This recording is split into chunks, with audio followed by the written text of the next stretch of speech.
સ્વામિનારાયણ। હું કૈલાસબેન ઘોઘારી બોલું છું અને હરી કિચનમાં તમારું સ્વાગત કરું છું। આજે આપણે નવી રેસીપીમાં બનાવવાના છીએ પોંખવડા।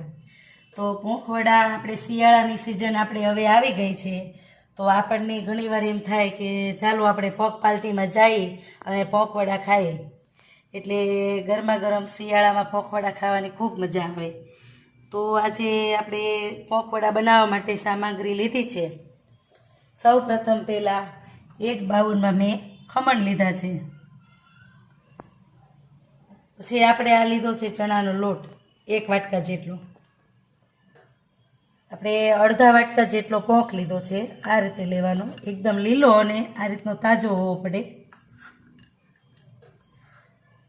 પછી લીધા છે 2 ચમચી જેટલા આખા ધાણા, 2 ચમચી જેટલી આપણે વરિયાળી લીધી છે, 2 ચમચી જેટલા તલ લીધા છે, 2 ચમચી જેટલી આપણે ખાંડ લીધી છે, મરચી લીધી છે, આપણે ધાણા લીધા છે, ધાણા આપણે સરસ રીતે ધોઈ નાખ્યા છે, અને પછી આપણે 1 ચમચી જેટલો ગરમ મસાલો લીધો છે, બેકિંગ સોડા લીધું છે, આપણે 2 લીંબુનો રસ લીધો છે। તો સૌ પ્રથમ પહેલાં આપણે આ ખમણ લઈશું। આ ખમણને આપણે બધા ખમણને ભૂકો કરી રાખીશું। તો ખમણ આપણે આ એક બાઉલમાં બધા લઈ લીધા છે। હવે આપણે આ ખમણની આપણે ભૂકો એકદમ સરસ રીતે કરી નાખીશું। સરસ રીતે આ રીતે જોડી લઈ લઈશું આપણે, એકદમ આ રીતે સરસ રીતે ભૂકો થઈ જાય એ રીતે જોડી લેવાના છે આપણે।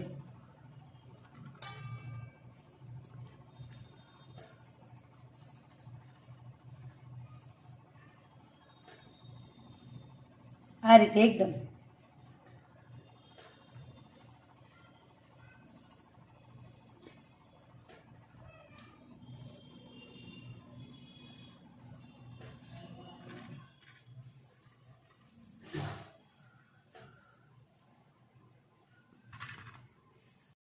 હવે આપણે સરસ રીતે બધા ખમણ કર્સ થઈ ગયા છે, એકદમ ભૂકો સરસ રીતે થઈ ગયો છે। આ રીતે એકદમ આ રીતે સરસ રીતે કરી નાખવાનું, આખા ભાગા ન રહે। હવે આમાં આપણે બધો મસાલા મિક્સ કરી દઈશું। તો સૌ પ્રથમ પહેલાં મેં આ બાઉલમાં ચણાનો લોટ લીધો છે, એ આપણે એડ કરી દઈશું। બધા લોટને આપણે એડ કરી દઈશું।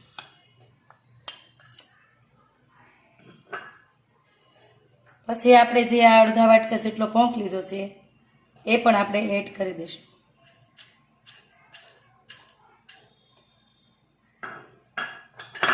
હવે આપણે આ 2 ચમચી જેટલી વરિયાળી લીધી છે, એ પણ આપણે બધી એડ કરી દઈશું।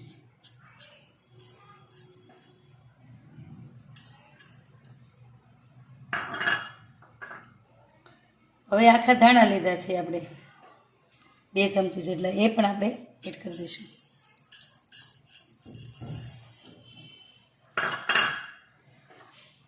હવે આપણે તલ લીધા છે 2 ચમચી જેટલા, એ પણ આપણે એડ કરી દઈશું।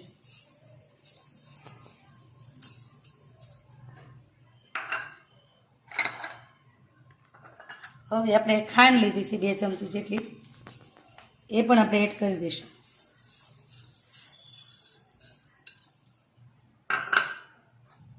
હવે આપણે આ અડધી ચમચી જેટલો ગરમ મસાલો લીધો છે, એ પણ આપણે એડ કરી દઈશું। હવે આ 2 લીંબુનો રસ લીધો છે, એ પણ આપણે સરસ રીતે એડ કરી દઈશું। આ બેકિંગ સોડા લીધો છે, એ પણ આપણે એડ કરી દઈશું। સોડા આપણે થોડોક જ નાખવાનો છે, કારણ કે આપણે ખમણમાં સોડા આવે છે, એટલે જરીક કેવા પૂરતી આપણે નાખવાનો છે સોડા।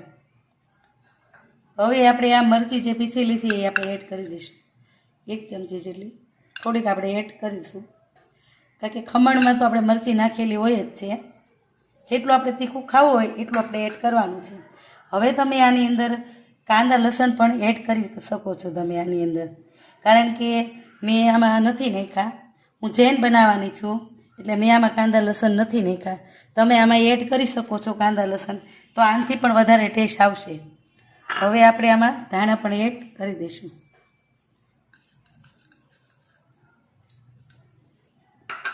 હવે આ બધું આને મિક્સ કરી દઈશું. મસાલો સરસ રીતે એકદમ બધું ભળી જાય એ રીતે આપણે બધું મિક્સ કરવાનું છે.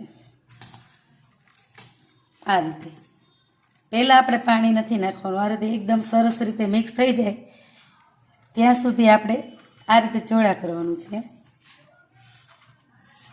આ રીતે મસળ્યા કરવાનું છે આપણે.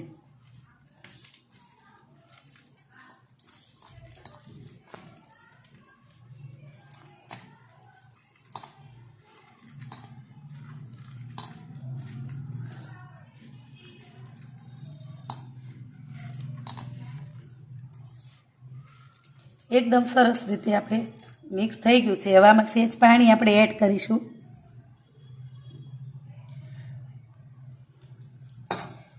બેટર બધું આપણે બહુ એકદમ એટલું બધું ઢીલું નથી રાખવાનું.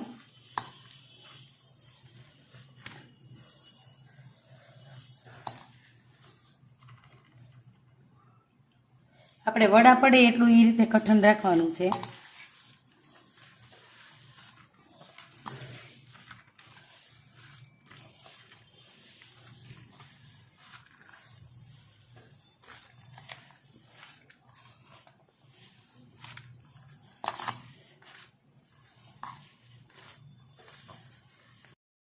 હવે સરસ રીતે એકદમ મિક્સ થઈ ગયું છે. આમાં આપણે થોડુંક પાણી એડ કર્યું છે. હવે આપણે લોટ કેમ બાંધીએ એ રીતે આપણે બાંધી લેવાનું છે. આપણે એકદમ સરસ રીતે આ રીતે આમ કરી લેવાનું છે. આ રીતે એકદમ સરસ રીતે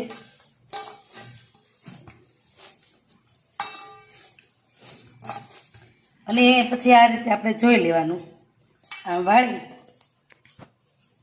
આ રીતે આપણે જોઈ લેવાનું.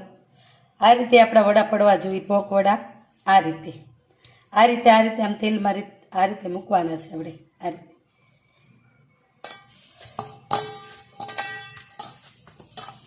હવે આપણે વડા પડે એ રીતે આપણે થઈ ગયું છે. લોટ બંધાઈ ગયો છે આ રીતે.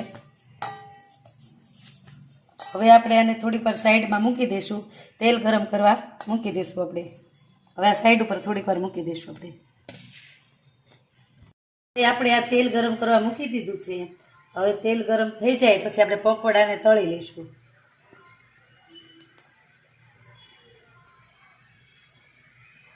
તેલ આપણું સરસ રીતે ગરમ થઈ ગયું છે. ગેસને આપણે સ્લો કરી લઈશું. હવે આપણે આ જે બેટર છે એમાં આપણે પકોડા બનાવી લઈશું, તળી લઈશું. આપણે આ રીતે આમ કરવાનું છે. પહેલાં આટલું આ રીતે, પછી આ રીતે આપણે વડા પાડવાના છે. આ રીતે અવળી અવળી સાઈઝના આપણે રાખવાના છે.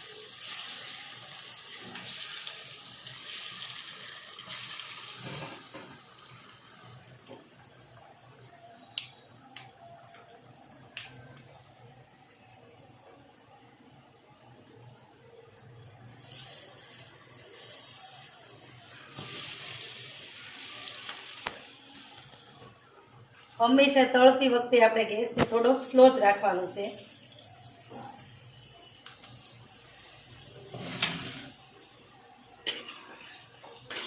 જેથી કરીને આપણા વડા બધા બળી ન જાય.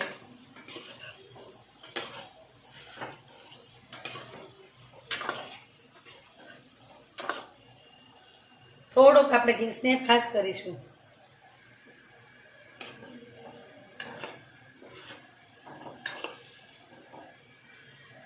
થોડીક વાર આપણે ધીમા ગેસે તળાવવા દઈશું.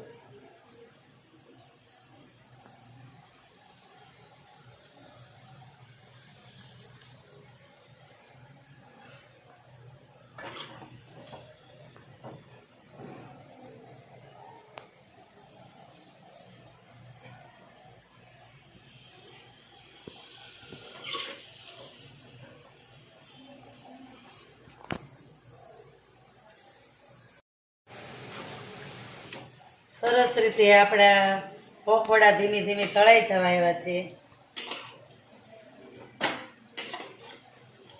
અમારે શિયાળો આવે એટલે છોકરાઓ એમ કહે કે મમ્મી પકોડા ક્યારે બનાવશો એમ.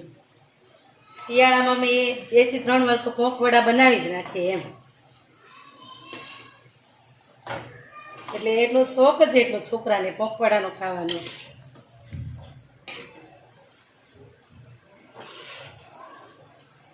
શિયાળાની સિઝનમાં આમ થાય તે ગરમ ગરમ ખાવાની વધારે મજા આવે.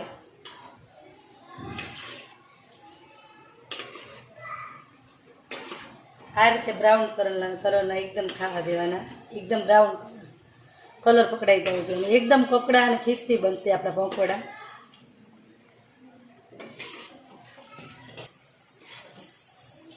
તો સરસ રીતે તળાઈ ગયા છે આપણા વડા. હવે આપણે એક પ્લેટમાં કાઢી લઈશું.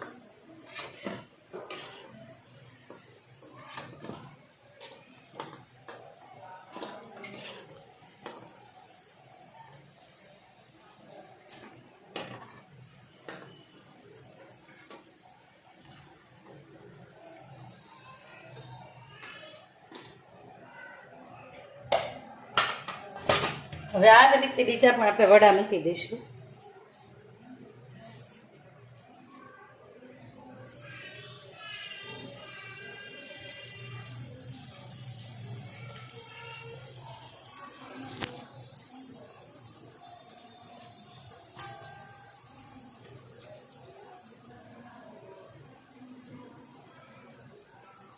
હંમેશા વડા આ રીતે જ તળવાના છે, તો એકદમ કકડા અને ખિસ્તી થશે. હવે ગેસને થોડોક ફાસ્ટ કરી લઈશું.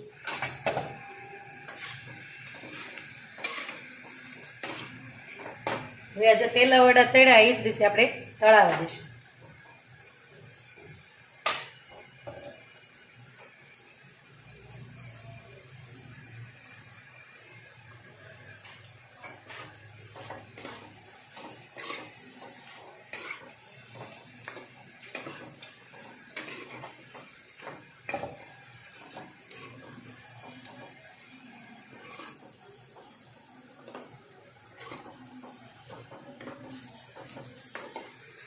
ખાવામાં પણ સ્વાદમાં બહુ ખૂબ સરસ લાગે છે.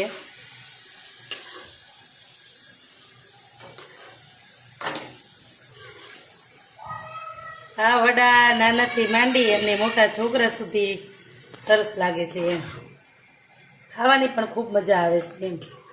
નાના મોટા બધાને ખૂબ સરસ લાગે છે વડા, અને ખાવાની પણ ખૂબ મજા આવે.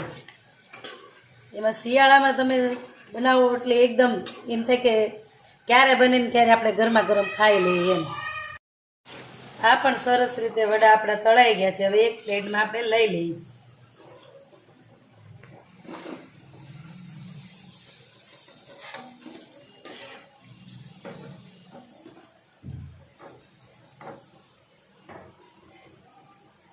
આ બધા વડા આપણે પ્લેટમાં લઈ લીધા છે. આ રીતે આપણે બધા વડાને તળી લઈશું. હવે સરસ રીતે આપણા પોંખવડા તળાઈ ગયા છે, તો આપણે આ પોંખવડાને એક પ્લેટમાં લઈ લઈશું.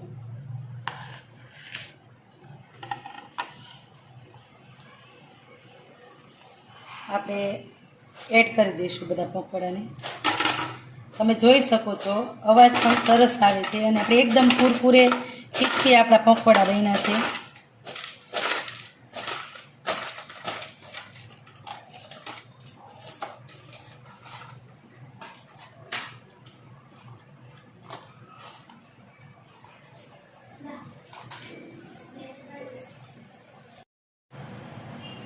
તો હવે આપણે આ પોંખવડાને આ ચટણી સાથે ખાવાના, અને આપણે આ લીંબુ મરીની સેવ છે. જો આપણે લીંબુ મરીની સેવ અને આપણે આ ચટણી સાથે આપણે ખાઈએ તો જ આપણે પોંખવડાનો ટેસ્ટ આવે છે, અને ખાવામાં પણ મજા આવે છે. આપણે તો આ લીંબુ મરીની સેવ થોડીક તીખી આપણને લાગે તો આપણે સાકરિયા દાણા થોડાક એડ કરવાના. આમાં હું એડ કરી દઉં છું થોડાક સાકરિયા દાણા, તો એમ કે આપણને જેથી કરીને તીખી સેવ ન લાગે એમ. અને જો તમે જોઈ શકો છો સરસ રીતે આપણા વડા પણ કુરકુરે ખિસ્પી અને એકદમ અંદરથી પોચા રૂ જેવા બન્યા છે, અને જોઈને જ ખાવાનું મન થઈ જાય એવા આપણા વડા બન્યા છે. એકદમ કુરકુરે ખિસ્પી, અંદરથી એકદમ પોચા અને બહારથી એકદમ ખિસ્પી. જોઈને જ ખાવાનું મન થઈ જાય એવા આપણા વડા છે.